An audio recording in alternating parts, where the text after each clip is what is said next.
Do we have a 6-0 in Division 2, Johnny? I don't think we do. I don't think we do, but we're on to the Yesnaby division now. There we go. This is mine. No, we And have yeah, three no, 5-1s. 3 5-1s here though. 3 5-1s and then 4 4-2s, So there's a gap opening up there, there's a gap opening up after seventh. It's a 2 game jump now between eighth and seventh.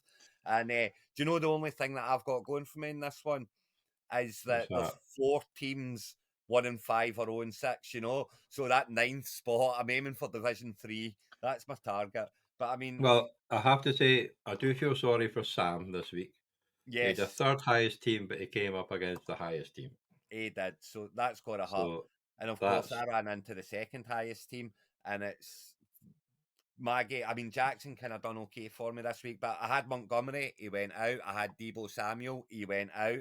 T. Higgins came back from injury, doing nothing.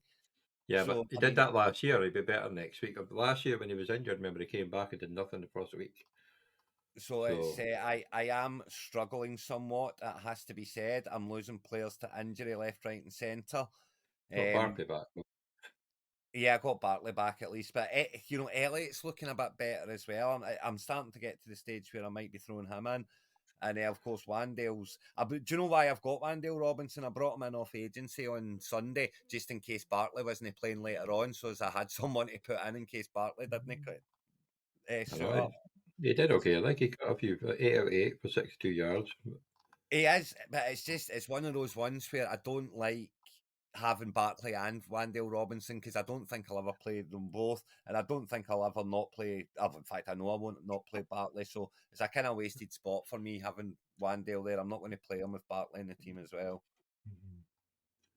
And a nice win. We'll go down to Sam's one. We'll see what happens. Yeah, Sam's Mhm. very unlucky. Sam with the Godalming goats up to 5-1 now as well, and starting to really roll. But yeah, just ran into a score really, Johnny. That's what can you say? Well, He ran looking at into his, Mostert, he ran into Herbert, Pollard, Cup, Allen, St. Brown, all scoring over 20 points. I mean, his kicker scored them 0, and he had Greenlaw in his team, did Godalming goats. yeah, it's pretty crazy. And he still scored the highest score of the week, with 243 points. So, you can tack on what was the highest scoring kind of defender in agency. I'll bet you'll be one in there with 20 points. Tack that on top, tack on a kicker on top, and yeah, Yeah, it's even scarier score. But yeah, no, it's very enough, good enough side. to win. It'd be more gutted if he ended up with 215 and just lost out, but he got the win. And obviously, Yeah, we've got closest game between the Bedford Brewskis and Lee Vikings. So Lee Vikings got 4-2 with yes, a yeah, nice good win. win for Levi Kings. I mean, the Bedford Brewskis again, 186 points, going to beat a lot of teams, but you know, 1 and 5 and gone. And of course, that's 4 wins in a row for the Lee Vikings. So they're probably the bar in the top, and the Ancoat Citizens. We'll get to them in a minute. They're 5 wins in a row. Yes, yes, they are. So But I mean, Levi Kings has got JT back in as well. He's only going to get, but but let's not forget, he didn't do a preseason or anything like that. It's going to no, take him a couple of weeks to get going. no. But You he's, know, he's going to be missing Stroud this week. He's on a bye, and he's going to miss Pierce. So he could and be missing a few. So Ayuk obviously, Ayuk's had a great year. So yeah, Ayuk's been brilliant so far. He really has. But he just ran into a real tough deal last night, and his yeah, quarterback couldn't cope. Really, to be fair.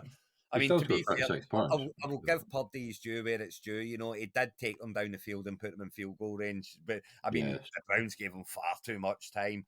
But he did take them down there and put them into field goal range. But yeah, I mean, Graham's Glasgow Eagles as well at 5-1, 2 wins in the trot now. Anacota Citizens 5 wins in a row. Look, you lose week 1 and then you go on a 5 win run. You lose the first 2 weeks and you go on a 4 game win run for Lee Vikings. Brilliant, and yeah. it's puts them right back in a hunt, and it's just you get on a wee win run and you can come from anywhere. And of course, the Aberdeen Bucks lost their second game to the Buccaneers. That was They a did. The Bucks, close the Bucks one. beat the Bucks. The Bucks and the Bucks. The Bucks So beat the yeah, Bucks, but yeah, that's going in the other direction. The Yorkshire Finns lost their second in a row, so that's they're two after being 4-0, they've now lost two in a row. So that's a slide that they will need to turn around very quickly.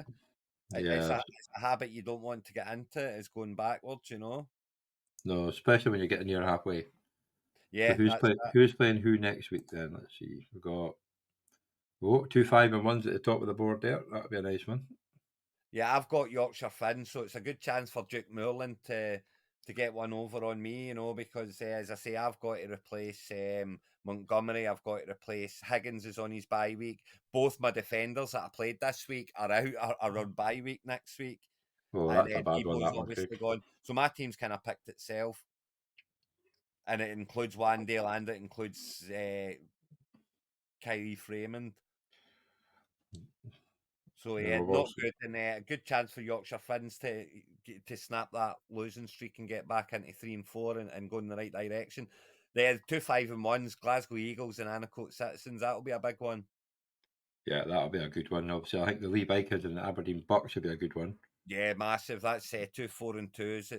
That's a big one, especially that's a big one when if Godalming Goats go 6-1, one of the Glasgow Eagles and Annacote Citizens are definitely going 6-1. And if you're looking at that top three for the top division, you don't want to be going too far behind them. No, you So don't, especially as well. Godalming and Goats, they're up against the 4-2 Alaskan Deep Freeze, the so two that would four give and them a twos, good. one of them will Yeah, hang on. Yeah, that's a big game as well. Yeah, so there you go. So that's huge as well, though. and Sam's up against the Badam and Badam Gears. I'm guessing he's missing a few players. He's not sorted the team yet, but Surely to goodness, hope Sam's Sam after winning. last week deserve one. He So deserves his win, does Sam? He definitely deserves his win. He's 1,068 points. It's not that too. It's not shabby. It's not terrible. He's certainly he a lot scored more more than than me. you. Yeah. So And what? I never did the tie of the week in the last round. So what's the tie of the week in this round? for me, I think it's got to be the 2 5-1s. It's got to be Annacote Citizens and Glasgow Eagles. But I do think the Lee Vikings and Aberdeen Bucks game is just as big a game. Yeah. But yeah, it's probably the Ancoat Citizens and the Glasgow Eagles are undoubtedly the tie of the round.